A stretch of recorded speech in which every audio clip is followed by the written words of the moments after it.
Okay hello बच्चों। तो आज हम शुरू करने जा रहे हैं नाइन्थ स्टैंडर्ड सीबीएसई का चैप्टर मोशन, जो आपको वन शॉट वीडियो मिल जाएगा जिसमें आप पूरा चैप्टर रिवाइज कर सकते हैं within hours, of course not in minutes. तो let us start with the chapter motion. So what do we mean by motion? सबसे पहले द वर्ड मोशन ये समझते हैं कि क्या होता है। तो यहाँ पर आप देख सकते हो एक बाइक पे एक पर्सन रुका हुआ है, बैठा हुआ है। तो हम बोल सकते हैं कि इट इज और he is at rest. And then यहाँ पे जैसे कि ट्रैफिक सिग्नल ग्रीन होगा, ये मोशन में आ गया। मतलब व्हाट इज मोशन? अभी ये दो पर्सन जो है ना, ये इस बाइक राइडर के सराउंडिंग थे, ठीक है। तो अगर हम बोल सकते हैं कि भाई if an object changes its position with respect to time and its surrounding, then we can say that as object is in motion। अगर हम ऐसे कह सकें कि अगर ऑब्जेक्ट अपना पोजीशन और चेंज कर रहा है with respect to time and its surrounding, अगर अपने सराउंडिंग के रिस्पेक्ट में, मतलब इनसे उसका पोजीशन चेंज हो रहा था ना इन दोनों ऑब्जर्वर के रिस्पेक्ट में। So a body said to be in motion when it changes its position with respect to its surrounding. और इसका एग्जैक्ट ऑपोजिट होता है रेस्ट। हम कब बोल सकते हैं the body is at rest? तो अब यहाँ पे देख सकते हैं ट्रैफिक सिग्नल पे दो लोग खड़े हैं, तो ये दोनों रेस्ट पर हैं। तो कब हम कह सकते हैं when the object is at rest? तो यहाँ पे डेफिनेशन आ जाएगा, a body is said to be at rest when it changes and when it does not changes its position with respect to its surrounding। अगर अपने surrounding के respect में वो अपना पोजीशन चेंज नहीं कर रहा है तो हम बोल सकते हैं कि the body is at rest. तो यहाँ पे चैप्टर का नाम जैसे कि आपने स्टार्ट किया, what is motion? when an object changes its position with respect to time। CBSE में ये भी डेफिनेशन में एडेड है, with respect to time, so we can say that the object is in motion। and what is rest? if an object does not changes its position with respect to the surrounding and time, then the object is said to be at rest। for example, ये जो board है ये motion में है या rest पर है? आपके आसपास कोई भी चीज ले लो, आपके घर की जो दीवारें हैं वो मोशन में है या रेस्ट पर है? Yes, the answer is they are at rest. But आपका अगर कोई पेट डॉग है, ठीक है, जो हर वक्त यहाँ वहां भागते रहता है, तो वो मोशन में रहता है कि रेस्ट पे रहता है? मोस्टली मोशन में रहता है। या आपके घर पे फैन है, जैसे आप करंट ऑन करते हैं वो मोशन में आ जाता है, ठीक है। इसके अलावा जो एयर है वो रेस्ट पे है या मोशन में रहती है? उसके पार्टिकल्स हमेशा मोशन में रहते हैं। तो अगर आपको ये वर्ड समझ में आ रहा है व्हाट इज मोशन, सो आप उससे रिलेटेड सारे मैकेनिक्स और चीजें समझ पाएंगे। तो देखते हैं कितने तरह के मोशन होते हैं, how many types of motions are there. So first है यूनिफॉर्म मोशन एंड सेकेंड है नॉन यूनिफॉर्म मोशन, ठीक है। सो यूनिफॉर्म मोशन क्या होता है? तो बहुत सारे ऐसे एग्जांपल्स हैं यूनिफॉर्म मोशन के। For example the hands of your clock, ठीक है, घड़ी के जो कांटे होते हैं वो एक फिक्स टाइम में फिक्स डिस्टेंस कवर करते हैं, ठीक है। या यहाँ पे भी बहुत सारे एग्जांपल्स देंगे ये लोग। Let us see what is uniform motion. If an object covers equal distance, है ना, in equal intervals of time, it is said to be in uniform motion. Uniform motion कब होता है ऑब्जेक्ट का? जब वो इक्वल डिस्टेंस कवर करता है इक्वल इंटरवल ऑफ टाइम में, तो हम बोलते हैं the object is moving uniformly और the object is in uniform motion. कोई एग्जांपल दे सकते हो आप हैंड्स ऑफ अ क्लॉक के अलावा? कोई एग्जांपल जहां पर ऑब्जेक्ट यूनिफॉर्म मोशन परफॉर्म कर रहा है? कोई भी एग्जांपल हो सकता है।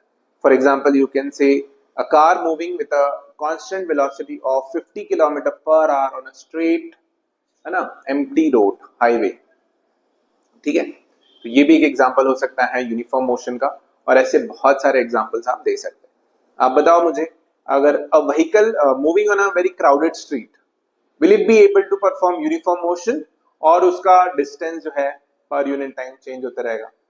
क्या वो कभी ज्यादा डिस्टेंस कवर कर ले रही है जब खाली मिल रहा है रोड, और कभी कम डिस्टेंस जा रही है? तो द आंसर इज यस, है ना। तो वहां पर जहां पे बहुत ही क्राउडेड प्लेस है वहां पे वो कभी बहुत ज्यादा डिस्टेंस कवर कर ले रहे हैं व्हीकल, कभी बहुत कम डिस्टेंस कवर कर रहा है। तो ये पॉसिबल है। क्राउडेड में कैसा मोशन पॉसिबल होता है? नॉन यूनिफॉर्म मोशन पॉसिबल होता है, जहां पे ऑब्जेक्ट अनइक्वल डिस्टेंस कवर करता है इक्वल इंटरवल ऑफ टाइम में।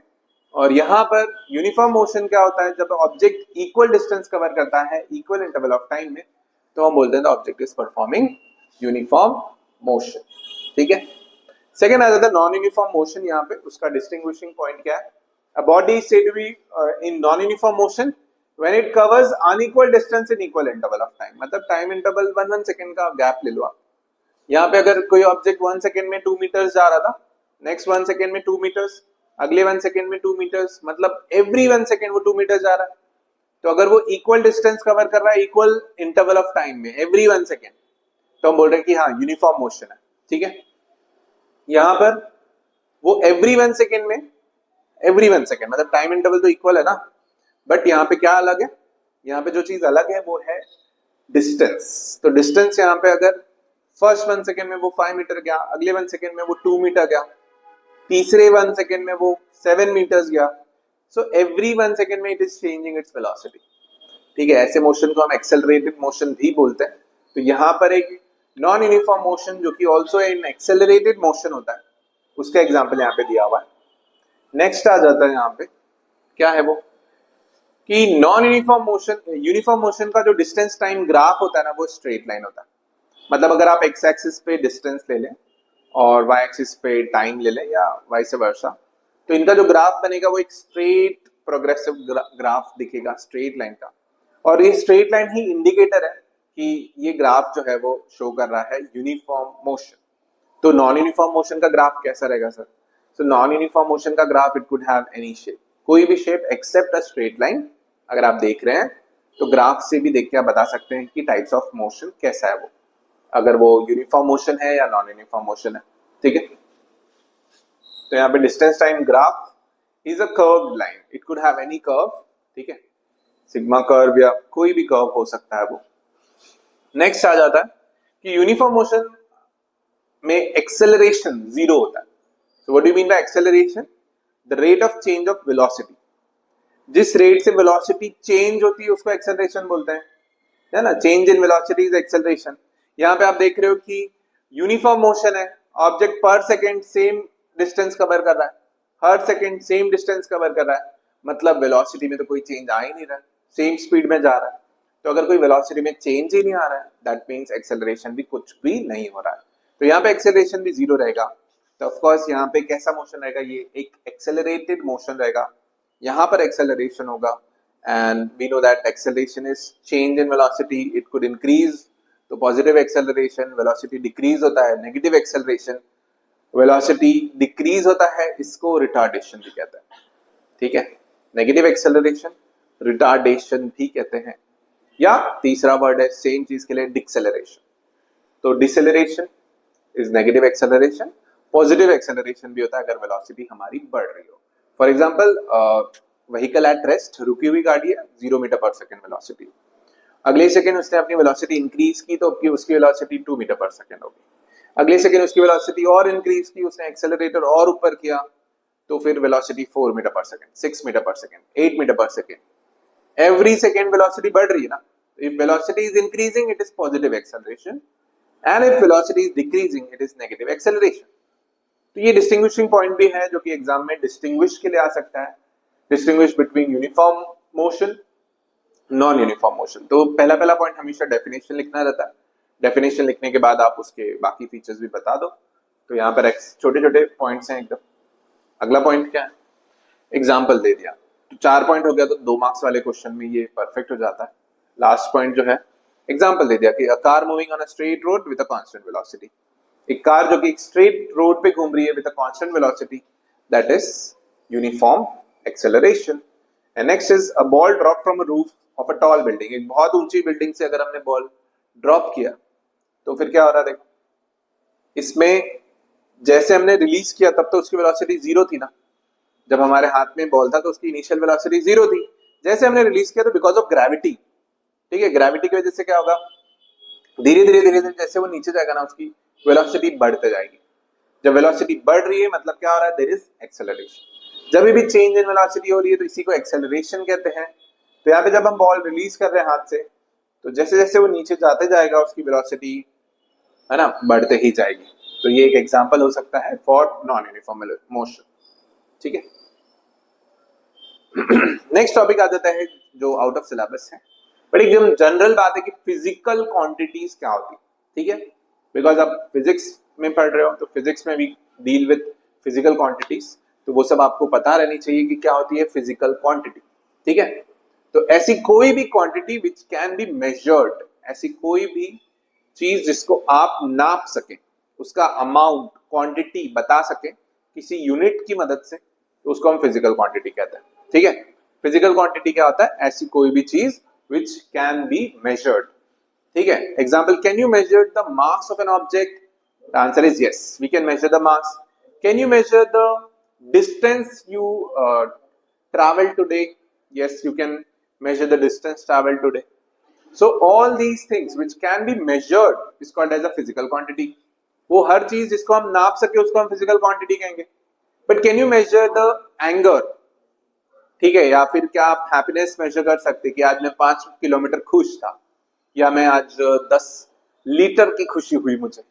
तो जब आप ऐसे मेजर नहीं कर सकते किसी चीज को, तो वो फिजिकल क्वांटिटी में काउंट नहीं होगी। तो फिजिकल क्वांटिटीज क्या होती है, हमारा अगला टॉपिक है। ठीक है, तो देखते definition. Anything that can be measured is called as a physical quantity. ऐसी हर चीज जिसको हम मेजर कर सकें, जिसको आप नाप सको, इसको हम फिजिकल क्वांटिटी कहते हैं। ठीक है, quantities such as mass, yes you can measure in kilograms. Weight, what is weight? तो क्या फर्क होता है मास और वेट में? तो mass is the quantity of matter inside an object, contained in object, but weight is the force. Weight वो force होती है जिस फोर्स से अर्थ हमें खींच रहा है टुवर्ड्स इट्स सेंटर। तो आप अगर एकदम स्टैंडिंग पोजीशन में है, जैसे कि अभी मैं खड़ा हूं, तो मेरा वेट जो है वो एक पर्टिकुलर पॉइंट पे बहुत ज्यादा रहेगा, बिकॉज जो सरफेस एरिया मेरा अर्थ के कांटेक्ट में है वो बहुत कम है। अगर मैं लेट जाऊं तो मेरा वेट डिस्ट्रीब्यूट हो जाएगा।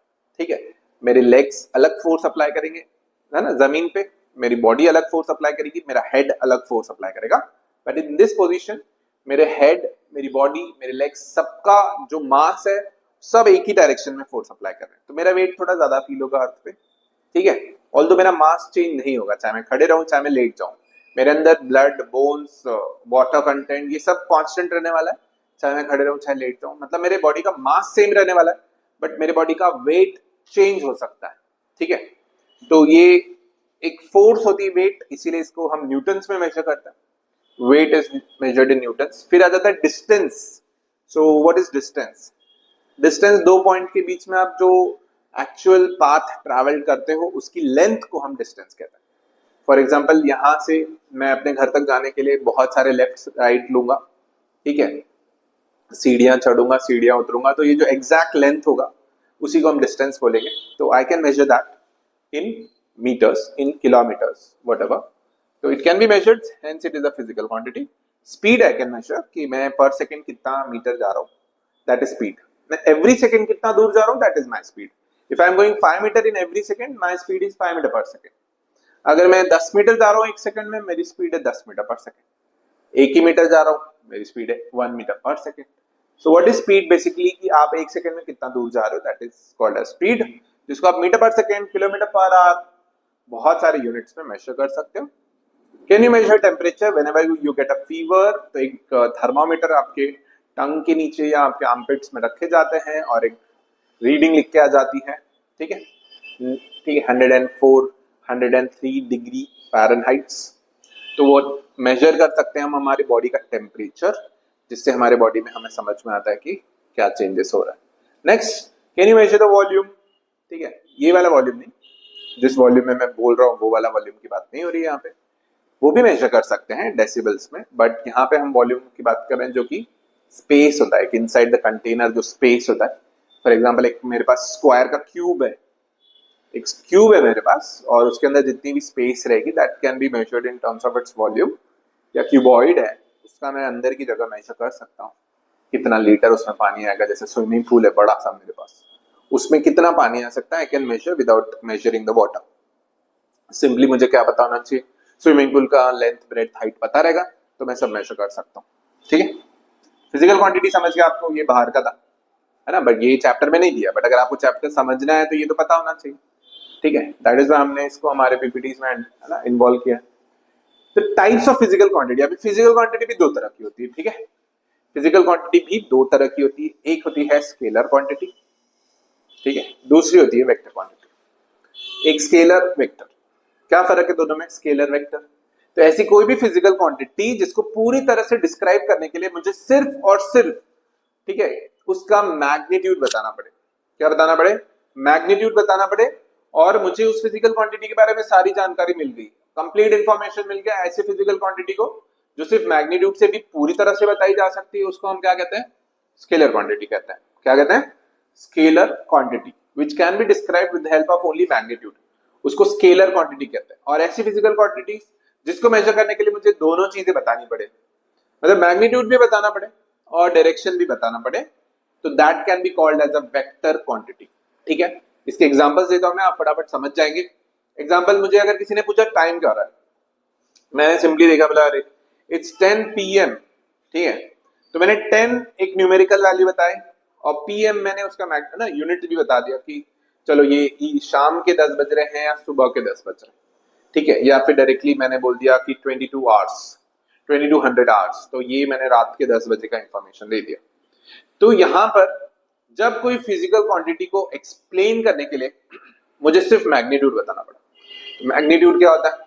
मैग्नीट्यूड मतलब एक न्यूमेरिकल वैल्यू होती है, ठीक है, जिससे उसकी इंटेंसिटी पता चले। जैसे अगर अर्थक्वेक आता है तो आपने सुना रहेगा ना कि लोग पूछते हैं कि अर्थक्वेक में कितना बड़ा अर्थक्वेक था, छोटा अर्थक्वेक था, बड़ा अर्थक्वेक था। तो अगर बोल दिया किसी ने कि रिचर स्केल पे, ठीक है, 2 का इंटेंसिटी था या 8 का इंटेंसिटी था, सिर्फ नंबर से हमें पूरा पता चल जा रहा कि छोटा अर्थक्वेक था कि बड़ा अर्थक्वेक था। रिचर स्केल पे अगर 3 इंटेंसिटी का अर्थक्वेक था या 11 का था, तो आप अंदाजा लगा सकते हैं ना, 11 वाला ज्यादा बड़े पैमाने पे है ना तबाही करेगा क्योंकि बड़ा अर्थक्वेक है, और 3 वाला छोटे पैमाने पर प्रॉब्लम करेगा क्योंकि छोटा मैग्नीट्यूड है। इसी तरह से जब टाइम किसी ने पूछा तो मैंने बोला 10 बज रहे हैं, उसको सामने वाले को सारी जानकारी मिल गई। उसको ऐसा नहीं बताना पड़ा कि 10 बज रहे हैं पर जो छोटा वाला आर वाला सुई है वो इस तरफ जा रहा है, बड़ा वाला इधर जा रहा है, सेकंड का कांटा घूम रहा है, ऐसा कुछ बताने की जरूरत नहीं पड़ी। उसको सिंपली, है ना, मैंने मैग्नीट्यूड बताया, उसको सब कुछ पता चल गया। तो ऐसी सारी फिजिकल क्वांटिटी जिसको डिस्क्राइब करने के लिए मुझे सिर्फ क्या बताना पड़े? मैग्नीट्यूड, उसको हम क्या बोलते हैं? स्केलर क्वांटिटी बोलते हैं। ठीक है, a quantity that can be completely described by its magnitude alone is called as a scalar quantity। पर वेक्टर क्वांटिटी क्या होती है? इसको डिस्क्राइब करने के लिए मुझे क्या बताना पड़ेगा? मुझे दोनों चीजें बतानी पड़ेगी, मुझे मैग्नीट्यूड भी बताना पड़ेगा, डायरेक्शन भी बताना पड़ेगा। फॉर एग्जाम्पल, अगर किसी ने मुझसे यहाँ पूछा कि फॉर एग्जाम्पल मुंबई में कोई भी स्टेशन हो गया कि मुंबई में CST कहाँ पे है, CSMT स्टेशन किधर है, तो मुझे ये भी बताना पड़ेगा कि भाई वो यहाँ से कितना दूर है।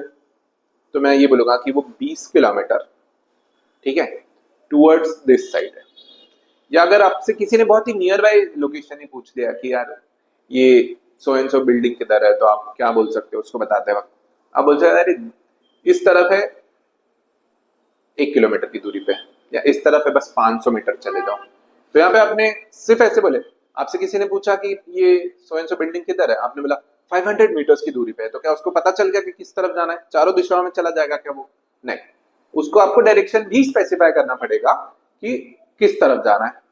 तो जब आपको कोई पर्टिकुलर चीज बताने के लिए आपको 2 चीजें बतानी पड़ रही हैं, कौन सी? एक, आपको मैग्नीट्यूड बताना पड़ रहा है कि भाई 500 मीटर्स पे। दूसरा, आपको डायरेक्शन भी बताना पड़ रहा है कि इस तरफ है ना? तो ऐसी फिजिकल क्वांटिटी जिसको पूरी तरह से एक्सप्लेन करने के लिए हमें क्या क्या बताना पड़े? हमें magnitude as well as direction बताना पड़े, उसको हम वेक्टर क्वांटिटी कहते हैं। क्या कहते हैं? Vector quantity.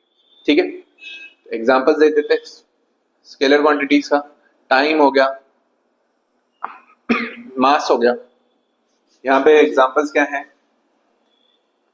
ठीक है, फोर्स हो गया, डिस्प्लेसमेंट हो गया। ठीक है, फोर्स का एक डायरेक्शन होता है, जैसे कि वेट भी एक तरह का फोर्स है ना। तो हमारा वेट अगर किसी ने पूछा तो कितना है, फॉर एग्जांपल किसी का वेट अगर 100 न्यूटन है towards the downward direction, towards the centre of the earth, तो यहाँ पर वेट जो है इसमें एक जो फोर्स है इसका मैग्नीट्यूड भी है कि कितना न्यूटन, प्लस उसका डायरेक्शन भी है कि किस तरफ।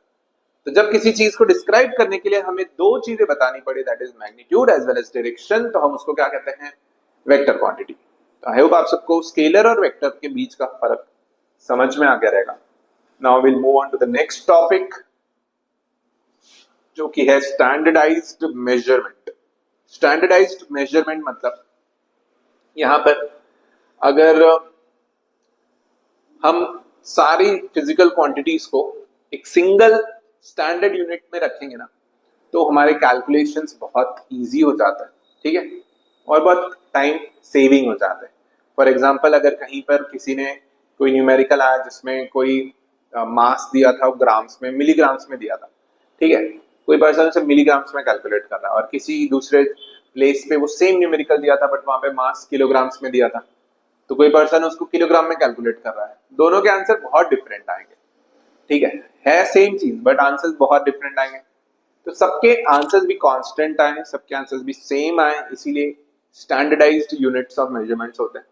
तो दो यूनिट हमारे यहाँ मेनली इंडिया में यूज होता है, एक है MKS और दूसरा है CGS, ठीक है। इनके इनिशियल C डिस्क्राइब करते हैं कि M for metres, K for kilogram, S for second.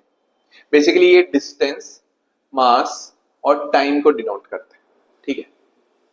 तो M फॉर मीटर हो गया, K फॉर किलोग्राम हो गया, S फॉर सेकेंड, ठीक है। यहाँ पे CGS जो है सेकेंड हमारे यहाँ पे यूज होता है, C फॉर सेंटीमीटर है, ग्राम, G फॉर ग्राम है और S फॉर सेम है सेकेंड, ठीक है।